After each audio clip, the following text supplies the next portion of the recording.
Encore une mauvaise nouvelle pour l'économie angevine. Le groupe Imtech, qui emploie 160 salariés à Écouflant, vient d'être placé en redressement judiciaire par le tribunal de commerce d'Angers. Cet équipementier automobile, qui travaille notamment pour Valeo, a vu son carnet de commandes baisser de 50% ces dernières semaines. Les syndicats ont exprimé à plusieurs reprises la crainte de voir un plan social se mettre en place. Le corps retrouvé par des kayakistes ce week-end à Saint-Georges-sur-Loire est bien celui de Simon. C'est ce qu'ont confirmé hier après-midi les analyses ADN demandées par la justice. L'adolescent, âgé de 16 ans, avait disparu de son domicile à la Poissonnière depuis le 7 février dernier. Les enquêteurs vont maintenant tenter de connaître les raisons de son décès. J'ai pris ça pour une blague au début. Et puis ensuite, en fait, non. Ma femme et moi, on a été voir après sur internet le communiqué de presse de Michelin et on était dedans, donc c'était la fête, quoi. C'est un chef étoilé et heureux. Et pour cause, à 38 ans, Lilian Grimaud vient de remporter sa première étoile au guide Michelin.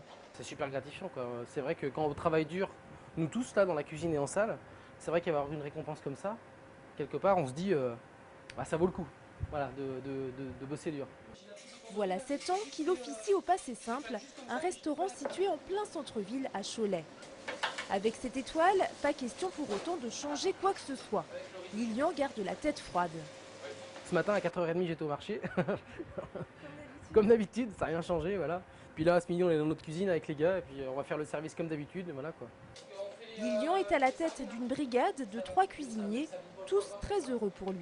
Ça fait quand même plusieurs années qu'il travaille dur, qu'il fait plein de recherches, qu'il évolue dans son travail. Et ouais, je pense que c'est mérité. Ouais. Restaurant au Passé Simple, bonjour. En salle, le téléphone n'arrête pas de sonner. Les gens appellent pour féliciter Lilian et surtout pour réserver. Les clients de ce midi étaient quelque peu privilégiés puisque c'était la première fois que le restaurant ouvrait depuis l'étoile. On est venu voir si l'étoile était méritée. J'ai pas l'habitude de manger dans ce genre d'établissement, une étoile, donc je suis ravi. Et pour l'instant, ce que j'ai apprécié, ce que j'ai pu déguster est tout à fait à la hauteur. Le Passé Simple vient grossir les rangs des restaurants étoilés dans le Maine-et-Loire. En tout, il y en a 5 dans le département. Ils sont les champions et les championnes de la molécule. 14 jeunes passionnés ont en effet participé ce mercredi à Angers, au lycée Emmanuel Mounier, à la finale régionale des Olympiades de la chimie. Une opération pour le moins originale, organisée notamment par le ministère de l'Éducation nationale et l'Union des industries chimiques. Ce matin, lors de l'épreuve de travaux pratiques, nos lycéens devaient fabriquer de la colle en se servant d'une substance contenue dans le lait, puisque le concours était consacré cette année aux agro-ressources. Alors pourquoi le lait est-il une agro-ressource ? Je vous cite juste un exemple. À partir du lait, on peut extraire la caséine et à l'aide de cette caséine, on peut fabriquer ce qu'on appelle une colle de caséine. Et on a testé le TP forcément avant et effectivement ça colle mais vraiment de façon parfaite, quoi. Encadrés par des enseignants d'Emmanuel Mounier et de Sainte-Agnès, nos chimistes champions ont apparemment pris beaucoup de plaisir à la compétition.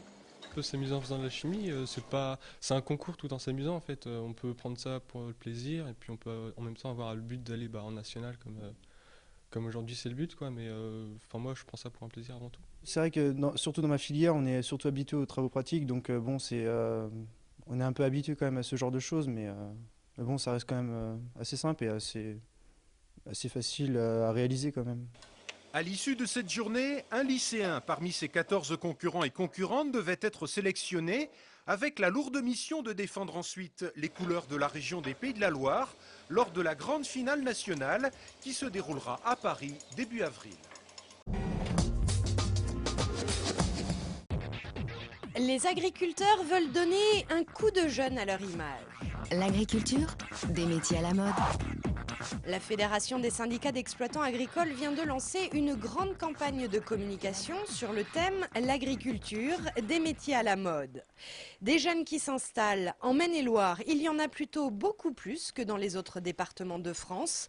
C'est le cas par exemple à Varennes, près de Saumur, de Sébastien Coq, 24 ans, qui après avoir passé un BEP agricole et 2 certificats de spécialisation, a rejoint il y a 2 ans un groupement agricole d'exploitation en commun, un GAEC dont il est le 5e associé. Et quand on lui demande ce qui lui plaît dans l'agriculture, il répond « Tout, d'être dehors tout seul, puis pouvoir s'occuper aussi des animaux, tout ce qu'il peut y avoir à s'approcher du métier, quoi. » Et pourtant, rien ne le destinait à devenir agriculteur. Fils d'ouvrier, il a choisi l'élevage de bovins et la culture de céréales. Mais pour lui, reprendre seul une exploitation était financièrement inabordable. Alors il s'est associé à l'exploitation dans laquelle il a fait tous ses stages de formation. Et chacun là-bas s'en félicite. Le fait de l'accompagnement pendant plusieurs années au niveau de l'exploitation, ça permet une facilité aux jeunes. Et puis s'il arrive des coups durs, on est quand même là pour le seconder. C'est quand même mieux que d'avoir un jeune qui part dans la nature tout seul, s'installer dans une exploitation. Et ce mode de collaboration entre agriculteurs convient parfaitement à Sébastien. Là, je suis sûr et certain que je vais y rester jusqu'au bout, quoi. En voilà un qui a trouvé sa voie. Reste à savoir si la campagne de communication de la FNSEA suscitera d'autres vocations. L'agriculture, des métiers à la mode. Les Ducs d'Angers se disaient gonflés à bloc pour entamer la phase des playoffs et le moins que l'on puisse dire, c'est qu'ils ont réussi leur coup. Hier soir, dans le premier match des quarts de finale de Ligue Magnus, Angers rencontrait Amiens et après seulement 2 minutes et 39 secondes de jeu, les Ducs menaient déjà 2-0. Ce n'était là que le début de la démonstration, puisque rapidement asphyxiés, les Gothiques d'Amiens vont subir une avalanche de buts. Après 44 minutes sur la glace, Angers mène 7-0. L'essentiel est fait, même si Amiens réduira la marque par 2 fois, dans une fin de match à l'engagement physique débordant. Les hockeyeurs angevins remporteront leur premier match de play-off en s'imposant finalement 8-2. C'est certain qu'on a quand même bien commencé. Je pense qu'on a commencé le match quand même assez fort. C'était très important parce qu'eux étaient déjà dans un beat, parce qu'ils avaient joué quand même la semaine dernière quand même 3 matchs. Donc, nous, il fallait être prêts dès le début, puis je pense que ça a peut-être fait un petit peu la différence dans le match, de la façon dont on a commencé le match. Puis après, on a continué comme ça, puis on était quand même assez solide défensivement aussi. Angers et Amiens se retrouveront ce soir à 20h30 à la patinoire du Haras pour le deuxième match de ces quarts de finale. Mais le coach des Ducs, Akil Aimé, a prévenu ses joueurs, ce soir, pas d'excès de confiance, ça sera notre match. Good job for the